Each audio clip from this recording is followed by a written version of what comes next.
ಇದೆ. ಇದಕ್ಕೆ ಬೋನಸ್ ಎನ್ನುವಂತೆ ಸಚಿವ KN ರಾಜಣ್ಣಗೆ ಸ್ವಾಮೀಜಿಯೊಬ್ಬರು ಮಠದ ಆಫರ್ ಕೊಟ್ಟಿದ್ದಾರೆ.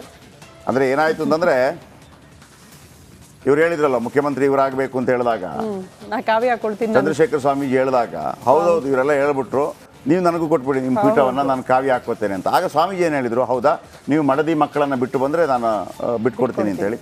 ಹೌದು ನಿಮ್ಮದೆಲ್ಲ ಬೆವರು ಸುರಿಸದೆ ಒಳ್ಳೆ ಕೆಲಸ ಅಂತೇಳಿ ಅವ್ರು ಮತ್ತೆ ಟಾಂಟ್ ಕೊಟ್ಟಿದ್ದಾರೆ. ರಾಜಕೀಯ ವರ್ಸಸ್ ಮಠ ಪಾಲಿಟಿಕ್ಸ್ ಕುರಿತು ಒಂದು ವಿಶೇಷ ರಿಪೋರ್ಟ್ ನಿಮ್ಮ ಮುಂದೆ ಇಡ್ತಾ ಇದ್ದೀವಿ, ಬನ್ನಿ.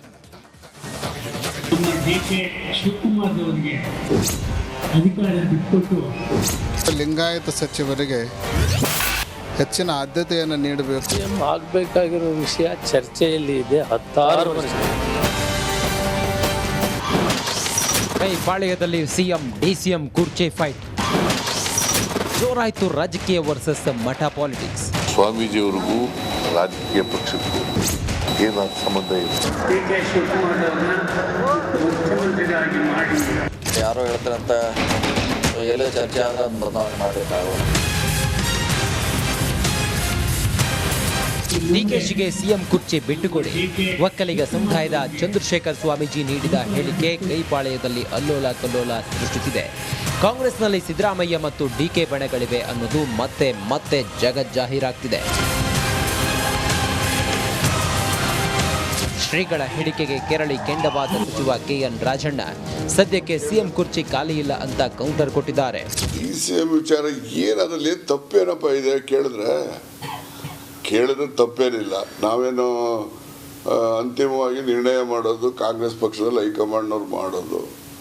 ನಾವು ಕೇಳ್ದೇನೆ ಇದ್ರೆ ಅವ್ರ ಗಮನಕ್ಕೆ ಏನು ಹೋಗ್ತದೆ? ನಾವು ಕೇಳಿದ್ದೀವಿ. ಅಂತಿಮವಾಗಿ ಹೈಕಮಾಂಡ್ನವರು ಏನು ನಿರ್ಣಯ ತಗೊಳ್ತಾರೋ ಆ ನಿರ್ಣಯ ಎಲ್ಲರ ಮೇಲೂ ಕೂಡ ಅದು ಬೈಂಡಿಂಗ್ ಇರ್ತದೆ. ಅದರಲ್ಲಿ there is nothing is there to find fault ಅಂತ ನನ್ನದು ವಾದ. ಇನ್ನು ಸ್ವಾಮೀಜಿಯವರ ಭಾವನೆ ಸಮುದಾಯದ ವಿಚಾರ ಹೇಳಿಕೊಂಡಿದ್ದಾರೆ. ಆದರೆ ಸ್ವಾಮೀಜಿ ಹೇಳ್ತಾರೆ ಅಂತ ಸಿಎಂ ಸ್ಥಾನ ಬದಲಾಯಿಸೋಕೆ ಆಗಲ್ಲ ಅಂತ ಸತೀಶ್ ಜಾರಕಿಹೊಳಿ ತಿರುಗೇಟು ಕೊಟ್ಟರು. ಪಕ್ಷಕ್ಕೆ ಸಂಬಂಧಪಟ್ಟದ ವಿಚಾರ ಯಾರೋ ಹೇಳ್ತಾರಂತ ಅಥವಾ ಎಲ್ಲೋ ಚರ್ಚೆ ಆದ್ರೆ ಅದನ್ನ ಬದಲಾವಣೆ ಮಾಡ್ಲಿಕ್ಕೆ ಆಗೋಲ್ಲ. ಅದು ಪಕ್ಷದ ತೀರ್ಮಾನ, ಹೈಕಮಾಂಡ್ ತೀರ್ಮಾನ ಅಷ್ಟೇ. ಅದೇ ಹೇಳಿದ್ರೆ ಏನದಕ್ಕೆ ಹೇಳ್ಬಾರ. ಇದು ಪ್ರಜಾಪ್ರಭುತ್ವ ರಾಷ್ಟ್ರ, ಅತ್ಯಂತ ಹೆಚ್ಚು ಪ್ರಜಾಪ್ರಭುತ್ವ ಇರುವಂಥ ರಾಷ್ಟ್ರ. ಏನು ಬೇಕಾದ ಜನ ಹೇಳಲಿಕ್ಕೆ ಇಲ್ಲಿ ಅವಕಾಶಗಳಿದೆ. ಸೊ ಹೇಳ್ತಾರೆ ಅವ್ರ ಭಾವನೆಗಳನ್ನು, ಅವರ ವಿಚಾರಗಳನ್ನು, ಅವರ ಸಮುದಾಯದ ವಿಚಾರಗಳನ್ನು ಹೇಳುವಂಥ ಪ್ರಯತ್ನ ಮಾಡ್ತಾರೆ. ಇದು ಏನು ಹೊಸದೇ ಅಲ್ಲ. ಭಾಳಷ್ಟು ಸಮುದಾಯದ ಸಭೆಗಳಲ್ಲಿ ಸ್ವಾಮೀಜಿ ಅವರು ಹೇಳಿದ ಉದಾಹರಣೆಗಳು ಸಾಕಷ್ಟಿದೆ. ಅವರು ಹೇಳಿರ್ಬೋದು ಯಾರು ಅಷ್ಟೇ.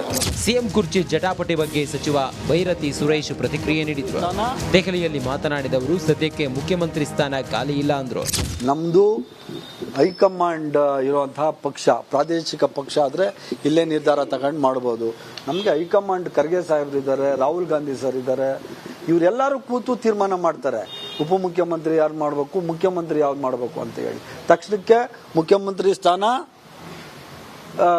ಫುಲ್ ಆಗಿದೆ, ಉಪಮುಖ್ಯಮಂತ್ರಿ ಸ್ಥಾನನೂ ಸಹ ಫುಲ್ ಆಗಿದೆ. ಇದರಿಂದ ನಾನೇನು ಬೇರೆ ಮಾತಾಡ್ಲಿಕ್ಕೆ ಹೋಗಲ್ಲ. ಆದರೆ ಇವರಿಬ್ಬರ ಮಧ್ಯದಲ್ಲಿ ಕಂದಕ ತಂದಿಡುವಂಥ ಕೆಲಸ ಯಾರು ಮಾಡಬಾರ್ದು. ಅದು ಹೈಕಮಾಂಡ್ ನಿರ್ಧಾರ ಮಾಡ್ತದೆ. ಯಾವ ಸಮಯದಲ್ಲಿ ಯಾರು ಮುಖ್ಯಮಂತ್ರಿ ಮಾಡಬೇಕು ಅಂದ್ಬಿಟ್ಟು ಹೈಕಮಾಂಡ್ ನಿರ್ಧಾರ. ಕಾಂಗ್ರೆಸ್ನಲ್ಲಿ ನಡೀತಿರೋ ಸಂಘರ್ಷಕ್ಕೆ ಕೇಂದ್ರ ಸಚಿವ HD ಕುಮಾರಸ್ವಾಮಿ ಸಹ ಪ್ರತಿಕ್ರಿಯೆ ನೀಡಿದ್ರು. ಯಾರನ್ನು ಸಿಎಂ ಮಾಡಬೇಕು ಎನ್ನುವುದು ಅವರ ಪಕ್ಷಕ್ಕೆ ಬಿಟ್ಟ ವಿಚಾರ. ಅವರ 136 ಶಾಸಕರು ಹೈಕಮಾಂಡ್ ನಿರ್ಧಾರ ಮಾಡುತ್ತೆ ಅಂದ್ರು. ಈಗ ಸ್ವಾಮೀಜಿ ಅವರು ಹೇಳಿದ್ದಾರೆ ಅಂತೇಳಿ ಮಾಡ್ಲಿಕ್ಕೆ ಮಾಡ್ತಾರ. ನನಗದು ಸಂಬಂಧ ಇಲ್ಲ. ನನಗೆ ಅದು ಯಾವುದೂ ಸಂಬಂಧ ಇಲ್ಲ. ಪ್ರಜಾಪ್ರಭುತ್ವದ ವ್ಯವಸ್ಥೆಯಲ್ಲಿ ಆಯಾ ಪಕ್ಷಗಳು ಅವರು ತೀರ್ಮಾನ ಮಾಡ್ಕೊತಾರೆ. ರಾಜ್ಯದಲ್ಲಿ ಮುಖ್ಯಮಂತ್ರಿ ಸ್ಥಾನದ ಬಗ್ಗೆ ಬಿಸಿ ಬಿಸಿ ಟಾಕ್ ನಡೀತಿದ್ರೆ ಅದರ ಕಾವು ದೆಹಲಿಯ ಹೈಕಮಾಂಡ್ಗೂ ಮುಟ್ಟಿತ್ತು. ಈಗಾಗಲೇ ದೆಹಲಿಯಲ್ಲೇ ಇರೋ ಸಿಎಂ ಸಿದ್ದರಾಮಯ್ಯ AICC ಅಧ್ಯಕ್ಷ ಮಲ್ಲಿಕಾರ್ಜುನ ಖರ್ಗೆಯನ್ನ ಭೇಟಿ ಮಾಡಿ ಬೆಳವಣಿಗೆ ಅಸಲಿಯತ್ತನ್ನ ಬಿಚ್ಚಿಟ್ರು. Bureau report, republic Kannada.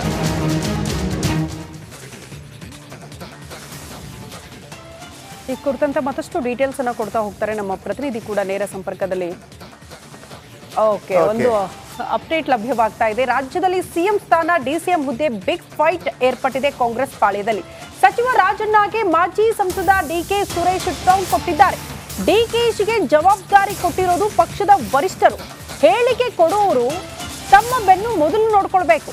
ಯೋಗ್ಯತೆ ಇಲ್ಲ ಅಂದ್ರೆ ಚುನಾವಣೆಗೆ ಹೋಗೋದು ವಾಸಿ ಅನ್ನುವಂತಹ ವಿಚಾರವನ್ನ ಪ್ರಸ್ತಾಪ ಮಾಡಿದ್ದಾರೆ. ಸಿದ್ದರಾಮಯ್ಯ ಸಿಎಂ ಆಗಿದ್ದಾರೆ, ಸದ್ಯಕ್ಕೆ ಹುದ್ದೆ ಖಾಲಿ ಇಲ್ಲ. ಡಿಕೆ ಶಿವಕುಮಾರ್ ಅವರನ್ನ ಟಾರ್ಗೆಟ್ ಮಾಡುವುದು ಅವರ ಭ್ರಮೆ. ರಾಮನಗರದಲ್ಲಿ ವಾಗ್ದಾಳಿ ನಡೆಸಿದ್ದಾರೆ ಮಾಜಿ ಸಂಸದ ಡಿಕೆ ಸುರೇಶ್.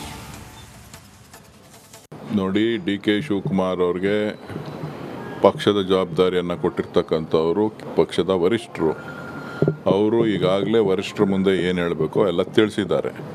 ಅದನ್ನು ಮಾಧ್ಯಮಗಳಿಗಾಗಲಿ ಅಥವಾ ಬೇರೆಯವ್ರು ಮಾತಾಡೋರಿಗಾಗಲಿ ತಿಳಿಸ್ಲಿಕ್ಕೆ ಸಾಧ್ಯ ಇಲ್ಲ. ಯಾವ ಹುದ್ದೆ ಕೂಡ ಶಾಶ್ವತ ಅಲ್ಲ, ಯಾವ ನಾಯಕರು ಶಾಶ್ವತ ಅಲ್ಲ. ಹೇಳಿಕೆ ಕೊಡ್ತಕ್ಕಂಥವರು ಕೂಡ ಅವರವರ ಬೆನ್ನನ್ನು ಹಿಂದೆ ತಿರುಗಿ ನೋಡ್ಕೋಬೇಕಾಗ್ತದೆ. ಸುಮ್ಮನೆ ಇವತ್ತು ನಮಗೆ ಕೊಟ್ಟಿರುವಂಥ ಜವಾಬ್ದಾರಿ ಸರ್ಕಾರ ಒಂದು ಉತ್ತಮವಾದಂಥ ರೀತಿಯಲ್ಲಿ ಆಡಳಿತ ನಡೆಸಲಿ ಅಂತಲೇ ಹೊರತು ಅದಕ್ಕೆ ಯೋಗ್ಯತೆ ಇಲ್ಲ ಅಂತ ಅಂದರೆ ಎಲ್ಲರೂ ಸೇರಿ ಬಿಟ್ಟು ಚುನಾವಣೆಗೆ ಹೋಗೋದು ವಾಸಿ. ಸೊ ತೀರ್ಮಾನ ಮಾಡಬೇಕಾದಂಥದ್ದು ಪಕ್ಷದ ಹೈಕಮಾಂಡ್.